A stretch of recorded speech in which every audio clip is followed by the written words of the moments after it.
Sofia's hidden talents. Royal potential unlock lock. The princess who waits in the wings may be Spain's most intriguing royal secret. Prologue. The princess you're not supposed to watch. She walks a half step behind. She speaks second, if at all. She smiles, composed and elegant, while the spotlight fixes firmly on her elder sister. And yet, if you look closely, really closely, you begin to notice something unusual. A quiet confidence. A sharp intelligence behind soft eyes. A presence that doesn't demand attention, but somehow earns it anyway. In a monarchy built on tradition, hierarchy, and destiny, Infanta Sofia of Spain has been cast from birth as the spare.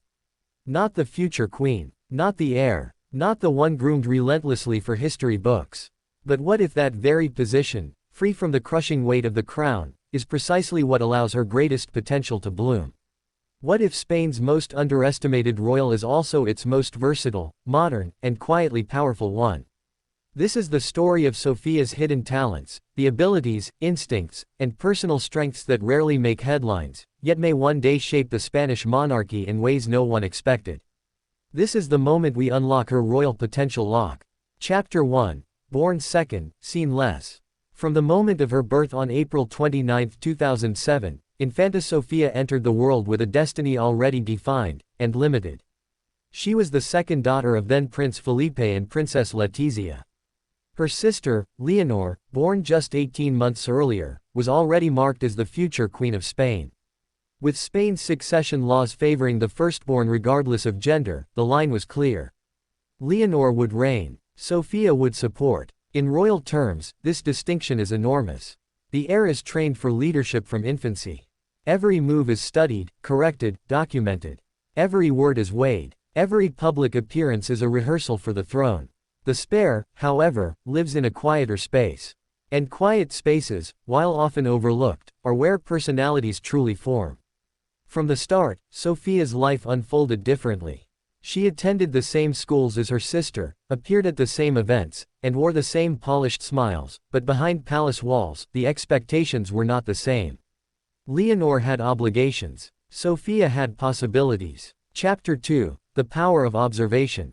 One of Sofia's greatest hidden talents is something few people recognize as a talent at all: observation.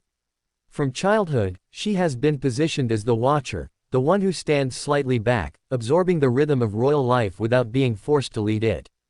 This vantage point has quietly shaped her intelligence. Psychologists often note that second children, especially those not burdened with leadership roles, develop heightened emotional awareness.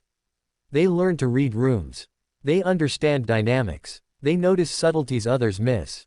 Sofia has spent her life watching how her father commands authority with calm restraint, how her mother balances warmth and discipline, how her sister carries responsibility far heavier than her years. And most importantly, she has watched what works, and what doesn't. This observational intelligence may one day make her an invaluable advisor, diplomat, or cultural bridge between monarchy and people. She doesn't need to dominate the room. She understands it. Chapter 3. A different kind of confidence. At first glance, Sofia appears shy, soft-spoken, reserved, almost delicate. But this is where many observers make their first mistake. There is a crucial difference between timidity and quiet confidence.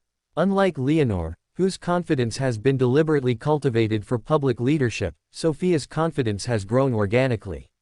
She speaks less, but when she does, she is precise. She reacts naturally rather than ceremonially. In public events, Sofia often mirrors modern European youth more than traditional royalty. She laughs more freely. Her expressions shift naturally. She appears present, not rehearsed. This authenticity is a powerful asset in an era where institutions struggle to feel human. Sofia's confidence is not loud. It's real. Chapter 4. Emotional intelligence, the royal superpower.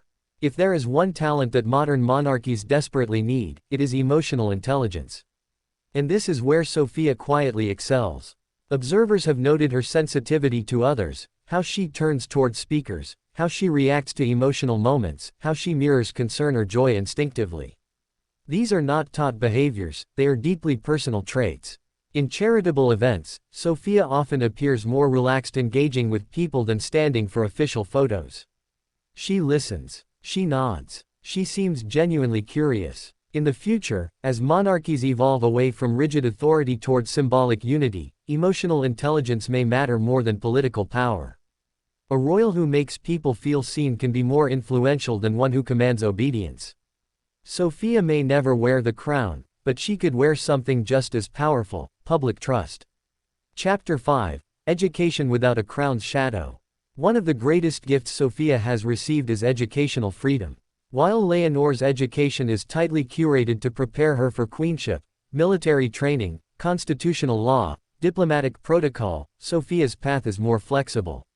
She attended the United World College Atlantic in Wales, a school known for internationalism, critical thinking, social responsibility, creative independence. This environment nurtures global citizens, not rulers.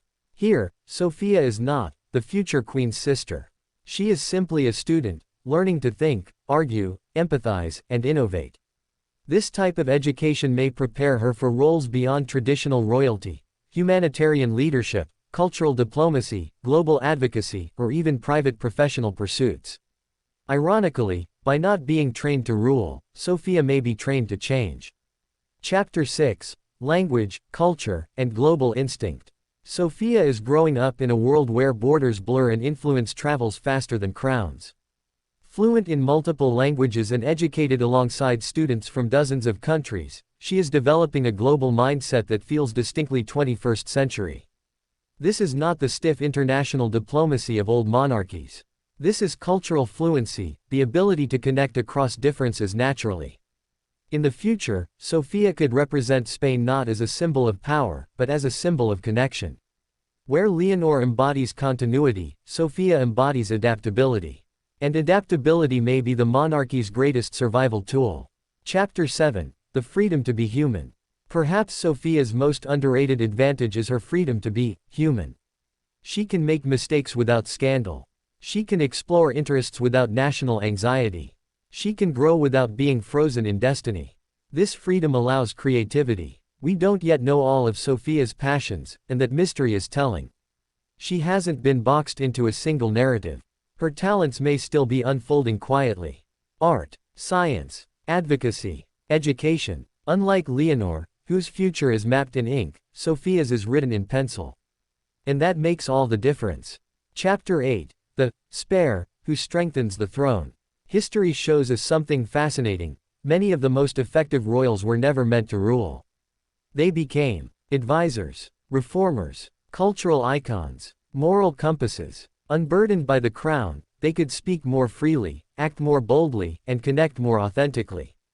Sofia may one day be the emotional anchor of the Spanish monarchy, the figure who supports the queen, reassures the public, and represents a softer, more relatable face of royalty.